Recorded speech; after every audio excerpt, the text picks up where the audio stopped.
2. La teoría del amor. El amor, la respuesta al problema de la existencia humana. Cualquier teoría del amor debe comenzar con una teoría del hombre, de la existencia humana. Si bien encontramos amor, o más bien el equivalente del amor, en los animales, sus afectos constituyen fundamentalmente una parte de su equipo instintivo, del que sólo algunos restos operan en el hombre. Lo esencial en la existencia del hombre es el hecho de que ha emergido del reino animal, de la adaptación instintiva, de que ha trascendido la naturaleza, si bien jamás la abandona y siempre forma parte de ella. Y sin embargo, una vez que se ha arrancado de la naturaleza, ya no puede retornar a ella, una vez arrojado del paraíso. Un estado de unidad original con la naturaleza. Querubines con espadas flameantes le impiden el paso si trata de regresar. El hombre solo puede ir hacia adelante desarrollando su razón, encontrando una nueva armonía humana en reemplazo de la prehumana que está irremediablemente perdida.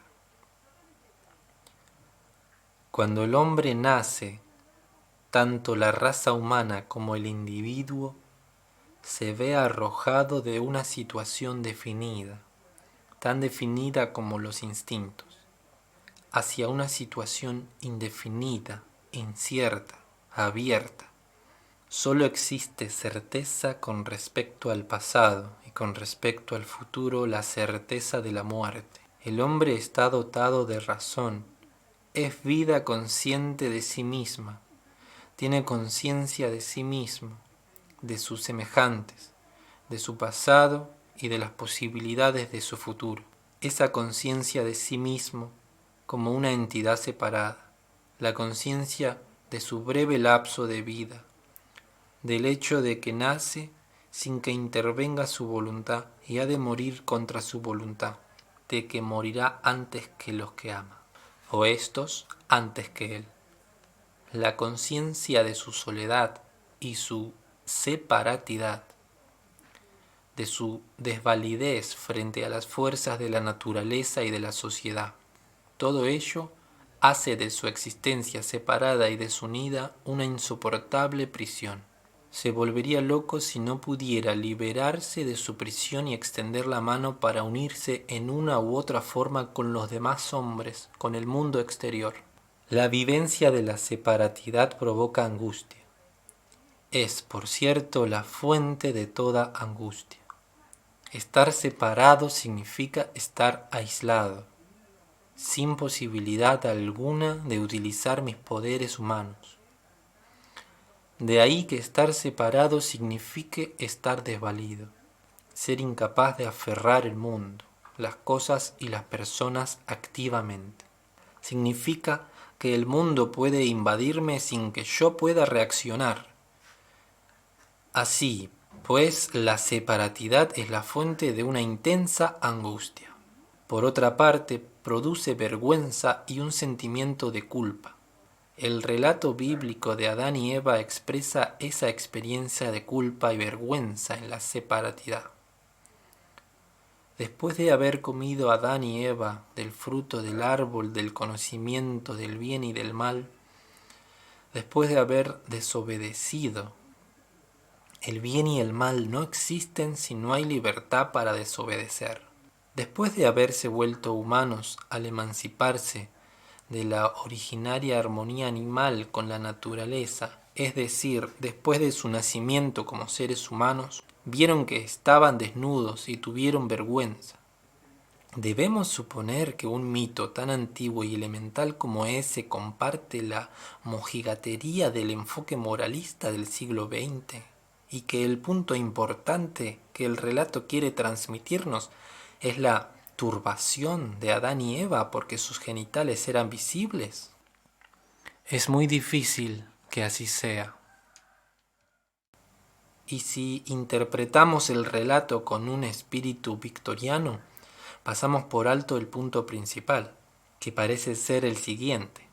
Después que hombre y mujer se hicieron conscientes de sí mismos y del otro, tuvieron conciencia de su separatidad y de la diferencia entre ambos, en la medida en que pertenecían a sexos distintos. Pero, al reconocer su separatidad, siguen siendo desconocidos el uno para el otro, porque aún no han aprendido a amarse, como lo demuestra el hecho de que Adán se defiende acusando a Eva, en lugar de tratar de defenderla.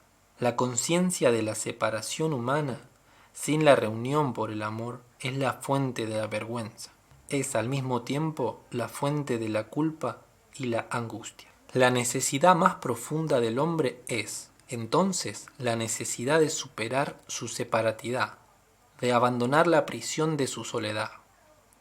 El fracaso absoluto en el logro de tal finalidad significa la locura, porque el pánico del aislamiento total solo puede vencerse por medio de un retraimiento tan radical del mundo exterior que el sentimiento de separación se desvanece, porque el mundo exterior del cual se está separando ha desaparecido.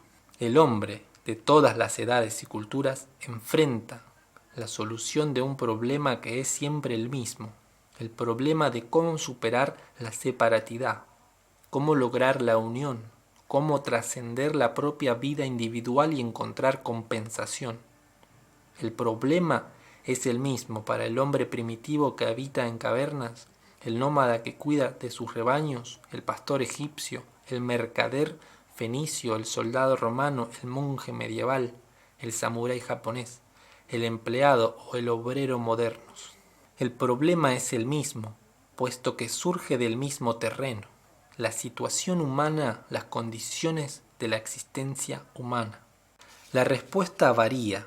La solución puede alcanzarse por medio de la adoración de animales, del sacrificio humano o las conquistas militares, por la complacencia en la lujuria, el renunciamiento ascético, el trabajo obsesivo, la creación artística, el amor a Dios y el amor al hombre.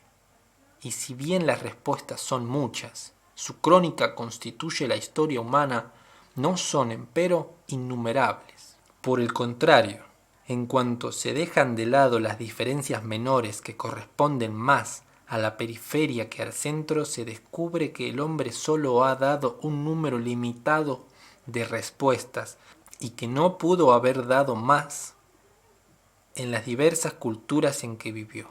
La historia de la religión y de la filosofía es la historia de esas respuestas, de su diversidad, así como de su limitación en cuanto al número. Las respuestas dependen en cierta medida del grado de individualización alcanzado por el individuo.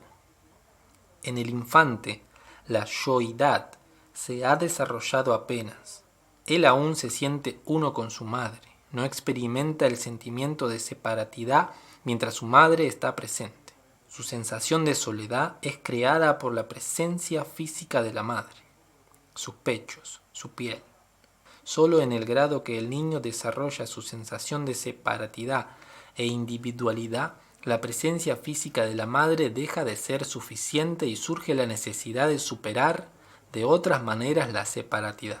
De manera similar, la raza humana en su infancia se siente una con la naturaleza. El suelo, los animales, las plantas constituyen aún el mundo del hombre, quien se identifica con los animales, como lo expresa el uso que hace de máscaras animales, la adoración de un animal totémico o de dioses animales. Pero cuanto más se libera la raza humana de tales vínculos primarios, más intensa se torna la necesidad de encontrar nuevas formas de escapar del estado de separación. Una forma de alcanzar tal objetivo consiste en diversas clases de estados orgiásticos. Estos pueden tener la forma de un trance autoinducido, a veces con la ayuda de drogas. Muchos rituales de tribus primitivas ofrecen un vívido cuadro de ese tipo de solución. En un estado transitorio de exaltación, el mundo exterior desaparece, y con él el sentimiento de separatidad con respecto al mismo. Puesto que tales rituales se practican en común, se agrega una experiencia de fusión con el grupo, que hace aún más efectiva esa solución. En estrecha relación con la solución orgiástica y frecuentemente unida a ella está la experiencia sexual. El orgasmo sexual puede producir un estado similar al provocado por un trance o a los efectos de ciertas drogas. Los ritos de orgías sexuales comunales formaban parte de muchos rituales primitivos.